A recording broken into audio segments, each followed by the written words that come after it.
بسم اللہ الرحمن الرحیم۔ السلام علیکم۔ ہر کسی کے ذہن میں ایک سوال اٹھتا ہے کہ خوش قسمت انسان کون ہے؟ کیا پیسہ خوش نصیبی ہے؟ کیا صحت خوش نصیبی ہے؟ اچھے رشتہ دار، اچھے اخلاق والے لوگ ملنا خوش نصیبی ہے؟ ہمدرد رشتوں کا مل جانا خوش نصیبی ہے؟ اللہ کی بے شمار نعمتیں ہیں، اللہ تعالیٰ نے بہت سی نعمتیں بنائی ہوئی ہیں اور ان نعمتوں کا مل جانا خوش نصیبی ہے۔ کسی کو اچھی جاب مل جاتی ہے تو وہ سمجھتا ہے کہ یہ بہت اچھی بات ہے، کسی کو شہرت ملتی ہے تو کسی کو دولت ملتی ہے تو کسی کو عزت ملتی ہے۔ یہ تمام اللہ تعالیٰ کی ہی نعمتیں ہیں اور اللہ تعالیٰ کی ہی عطا کی ہوئی چیزیں ہیں۔ تو ہم مختلف پوائنٹ آف ویو سے چیزوں کو پرکھتے ہیں، سمجھتے ہیں اور دیکھتے ہیں، اور انہی کے گرد ہم اپنی قسمت کا محور بنا لیتے ہیں۔ اور اس میں کوئی شک نہیں کہ زندگی گزارنے کے لیے، دنیا میں سروائیو کرنے کے لیے ان چیزوں کی بہت زیادہ اہمیت ہے، ان رشتوں کی بہت زیادہ اہمیت ہے۔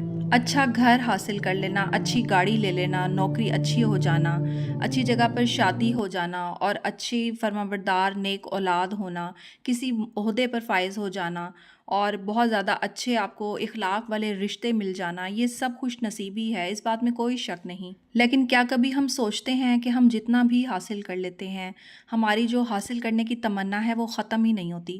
اگر انسان کے پاس ایک گھر آ جاتا ہے تو وہ اس سے زیادہ بڑا گھر حاصل کرنے کی جستجو میں لگ جاتا ہے۔ اللہ اس کو ایک گاڑی دے دیتا ہے تو وہ اس سے اچھی گاڑی لینے کی کوشش میں لگ جاتا ہے۔ تو ہر انسان کے اندر یہ جو خواہشات کا جذبہ ہے یہ بڑھتا ہی چلا جاتا ہے، کسی طور پر بھی کم نہیں ہوتا۔ تو اگر ہم غور کریں تو یہ کیسی خوش نصیبی ہے جو کہ ہمارے لیے بار بار خواہشات کو جنم لے کر پریشان کر دیتی ہے، ہماری زندگی کو بہت زیادہ مشکلات کا شکار بنا دیتی ہے۔ تو کیا آپ اس کو خوش قسمتی کہہ سکتے ہیں؟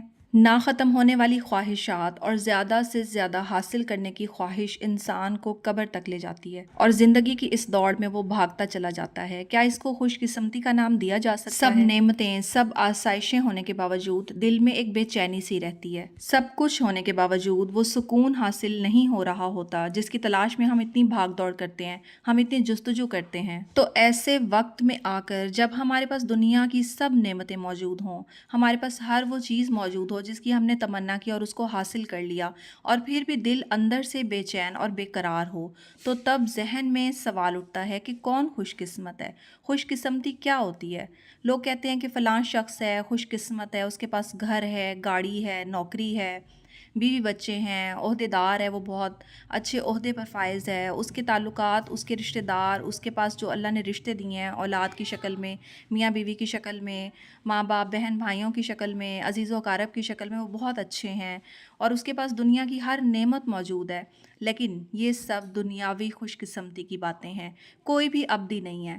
یہ سب وہ خوشیاں ہیں جو ہم وقتی طور پر حاصل کر لیتے ہیں اور اس کے باوجود بھی ہمارا دل بے چین رہتا ہے۔ تو یہاں پر اس پوائنٹ آف ویو پر میں آپ کے ساتھ اپنا ایک خیال جو ہے وہ شیئر کرنے جا رہی ہوں کہ وہ شخص جو جانتا ہے، جو شخص رات کو سورۃ بقرہ کی آخری 2 آیات پڑھتا ہے اور وہ یہ سمجھتا ہے کہ یہ اس کے لیے کافی ہیں، یہ اس کی دنیا اور آخرت دونوں کے لیے کافی ہیں، اور وہ انہیں لگاتار پڑھتا ہے، تو یہ خوش نصیبی ہے۔ وہ شخص جو یہ جانتا ہے، وہ اللہ کا بندہ یا بندی جس کو یہ پتہ ہے کہ ہر فرض نماز کے بعد آیت الکرسی پڑھنے سے اسے جنت میں داخل ہونے سے صرف موت روک سکتی ہے، اور وہ اس فکر میں آیت الکرسی پڑھتا ہے، تو یہ خوش قسمتی ہے۔ ایسا انسان جو سونے سے پہلے آیت الکرسی پڑھتا ہے، اس پر اللہ کی حفاظت رہے اور شیطان قریب نہ آئے، وہ اس ارادے سے آیت الکرسی پڑھتا ہے، تو یہ خوش نصیبی ہے۔ ایسا مسلمان، ایسا اللہ کا بندہ یا بندی جس کو یہ پتہ ہے کہ سورۃ اخلاص کو 3 مرتبہ پڑھنا پورے قرآن پاک کی تلاوت کے برابر ہے، اور وہ اسے پڑھتا ہے اس نیت سے کہ اسے قرآن پاک کا ثواب ملے گا،